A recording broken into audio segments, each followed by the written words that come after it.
this is Dr. Drizzle, and welcome to Sustainable Connections. Today we are in Cape Charles, Virginia, and we are at the Cherrystone Aqua-Farms. I'm very excited to introduce my friend Bubba, who has been here since time began with aquaculture. But thank you so much for allowing us to come to your backyard. This is home. This is home every day. I can't imagine a better backyard. Yeah. Well, so we'll start talking about aquaculture soon, but how did you get to this place? And go way back if you need to. So, well, I guess entrepreneurship and, just getting out there really early. I was about 13 years old, and I remember coming to my pop-up, and I said, "Pop, can I borrow $5?" He was sitting on a porch just carving a decoy, and he just started chuckling, and he says, "Well, how are you going to borrow money if you don't have a way of paying it back?" I said, "Well, I'm going to buy a minnow pot." So he was going to do it anyway, but he lent me the money, and I walked out to a neighboring town. I grew up in a town called Oyster, coincidentally enough. So I walked out to the next town, to the hardware store, and I went to go purchase my first minnow pot. And by the time I got up there and bought everything I needed, I was $1.26 short. And that's also when I got my first loan, my second loan, because I said, "Mister," I said, "you don't know me." I said, "But if you'll let me put this on my tab, I will be back to pay you." And the old guy kind of chuckled, and he said, "Okay." And I took the minnow pot back. And so I started catching minnows. And in Oyster, there was a big fishing community. So people would come from all over to fish our waters because they're so clean and they're so good. And there's a lot of fish. So I started selling live minnows. Well, come to find out, I just couldn't catch them and keep them long enough. So I needed to freeze them.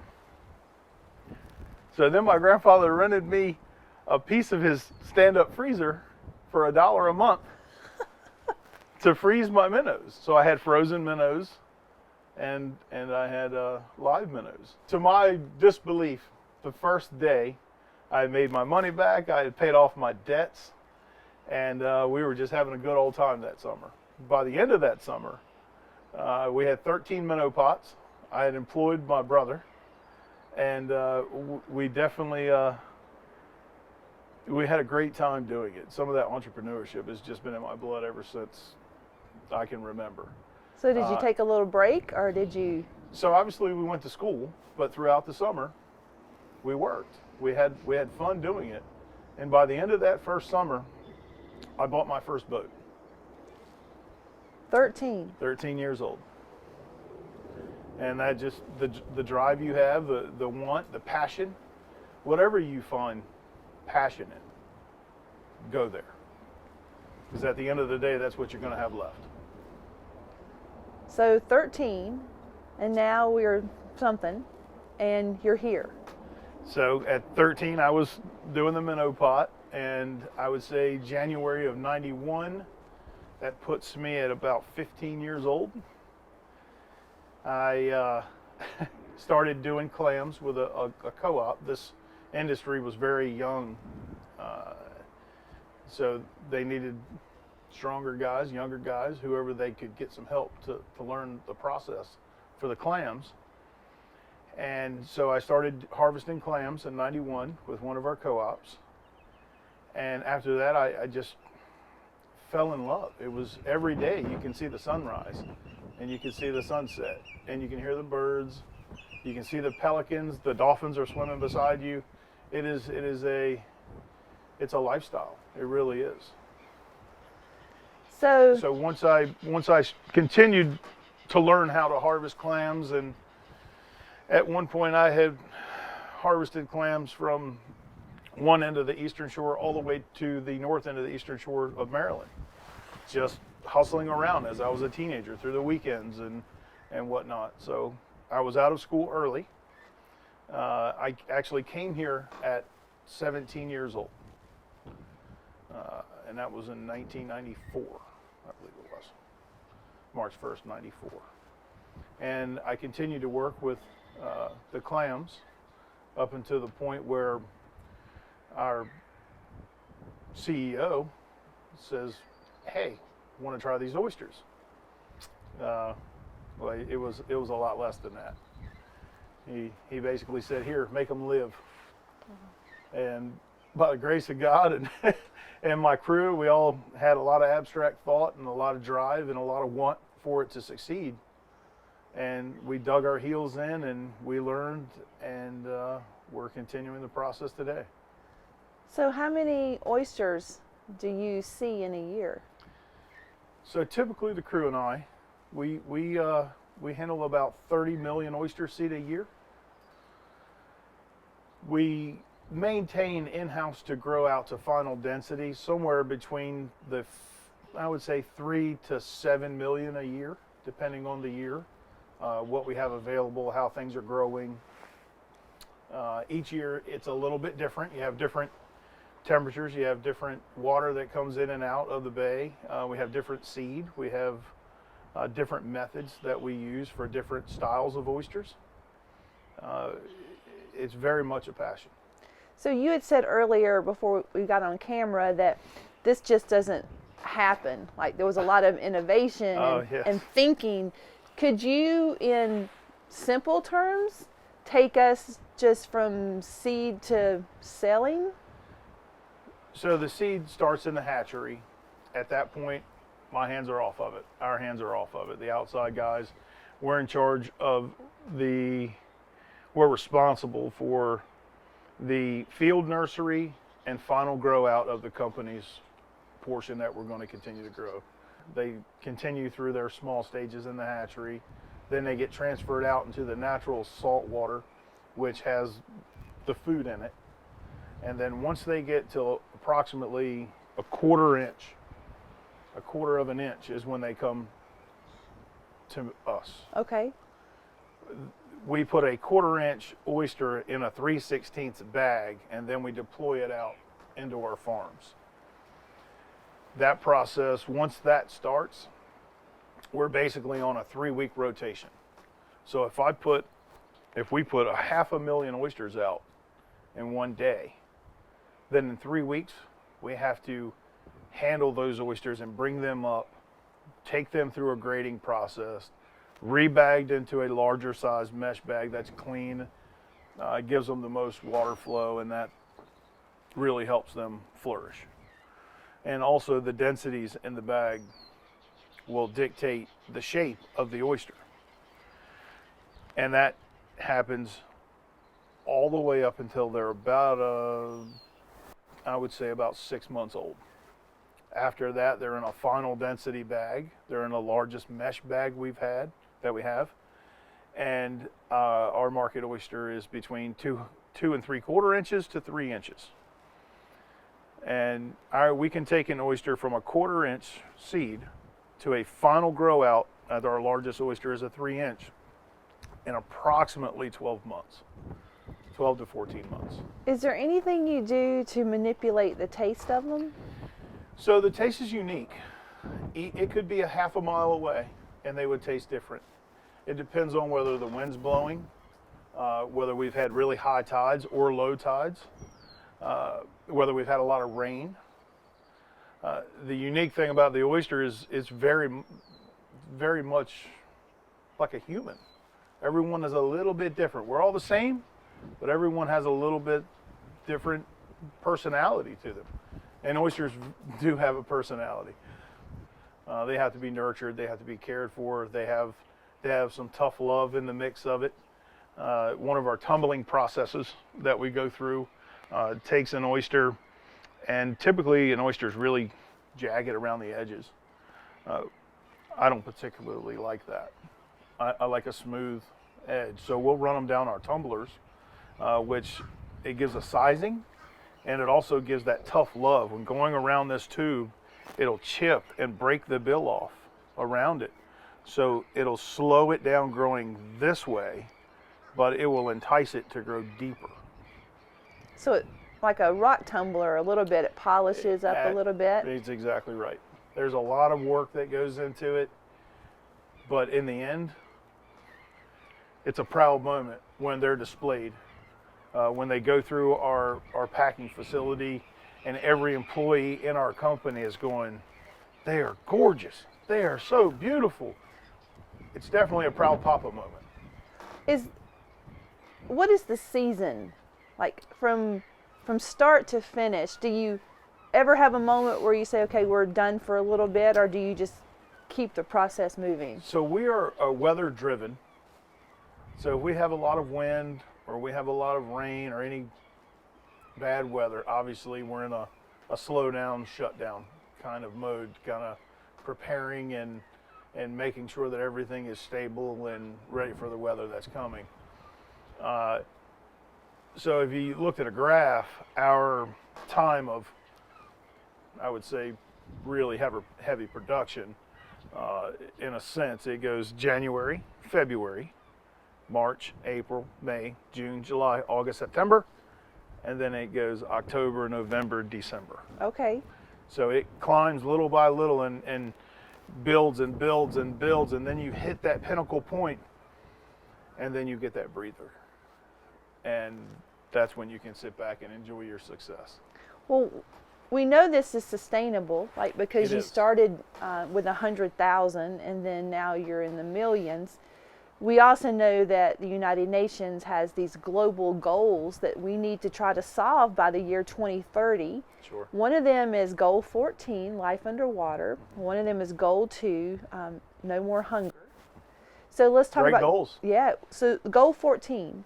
What do you do to protect this area and take care of your family and the environment they live in? Well, definitely one of the biggest problems we have would be litter. If we notice a balloon in the water, any plastic, any cups, anything that's in the water, we will stop our process to go get that. We keep full garbage cans on our vessels. If you need a drink, it goes directly into a covered can that is bungee to the boat. Along with the oysters themselves, they're filters. They're filter feeders. Our water quality has greatly improved over the past 10 years from where we were 10, 12, 15 years ago to where we are today. And it has a lot to do with the oysters. So it's sustainable. It is, absolutely. And with goal 14, it's, conserving the marine animals and the environment and protecting the waterways, which you're doing with goal 12, which is responsible consumption and production of plastics.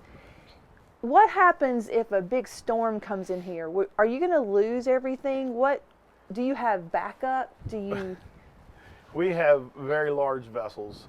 We have more than competent individuals that can come along and help us in those situations. We're very much a team. Cherrystone is a team. So if one department is hurting over another department, say I'm having a great day, all my stuff is great, and there's another portion of the company that needs help or is lagging behind or just needs a little bit of a push, then there are times that we come together as a team, a full team, an entire company if need be, to get that project done, to keep us moving forward. And then if I need help, I can have it, and I give it. Is this something that your techniques and the things that you're doing to grow these oysters, is this something that other places around the world could sort of try to figure out too? Oh, absolutely. Because one of the goals again is that no hunger. Like, how do we feed the world? And it seems like from 100,000 to millions, you kind of got this aquaculture down pat. Well, the numbers are astronomical. The benefits are astronomical. Whether it be you're coming to work here, whether it be you just want to enjoy an oyster, whether you want to solve the problems with hunger, if you want to improve the water quality, all of those things come into play. We're probably the most organic food on the market.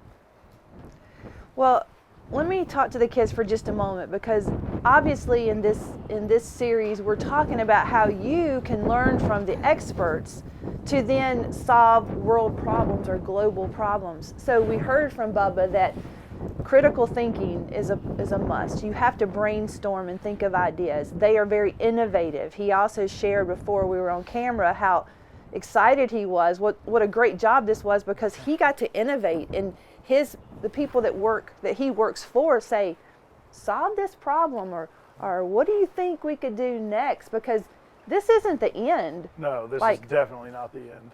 There's 8 farms. Yeah, there's currently 8 farms. So there's more out there. You know, I would say that we could be watching the news in a couple years and maybe it's Cherrystone that's feeding the rest of the world, or sharing, you know, ideas. So what can we do? What can you do to help them? So they harvest they have bags. We do. And then these are called? These are floating oyster cages. So as we've came through the process of learning about the oyster, we've also innovated, and we've found what works, what doesn't, and they're all come out of ideas.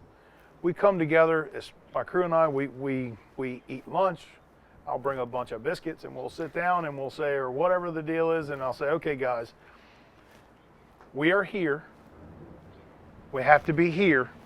Does anyone have any better ideas? Because all it takes is one good idea. And I'm the first one to tell you, I don't know everything about an oyster. I'm constantly learning, always learning.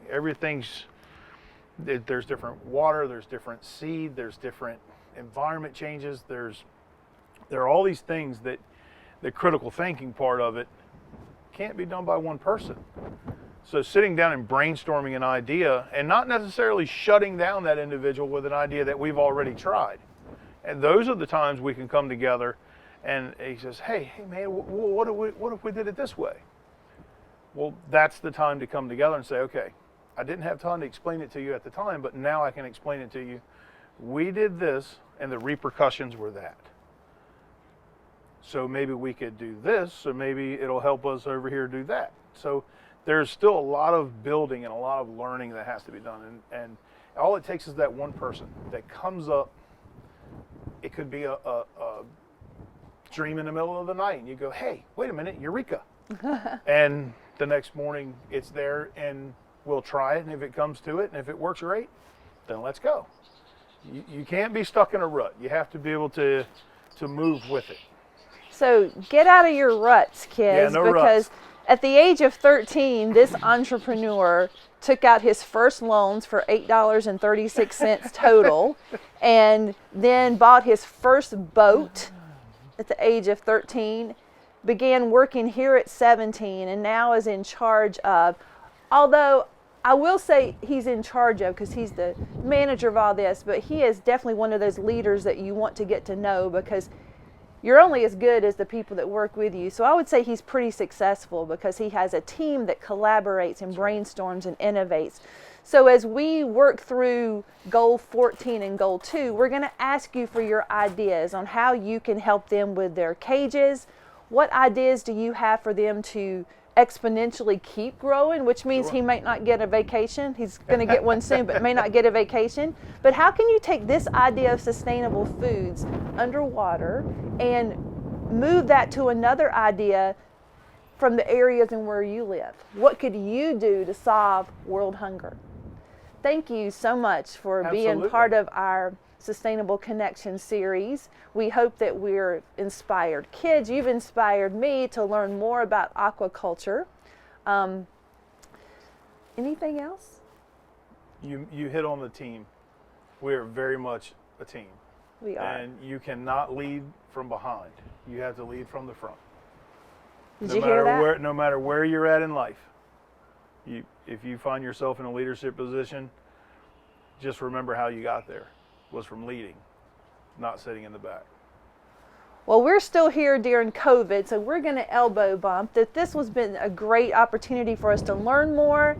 He also said earlier that he had amazing teachers, and since this is filmed during Teacher Appreciation Week, a shout out to all the teachers out there. I may not have listened to all of you, but I have you in my heart. And he's here, and he has great oysters. So thanks so much for joining us. This is Dr. Drizzle, out.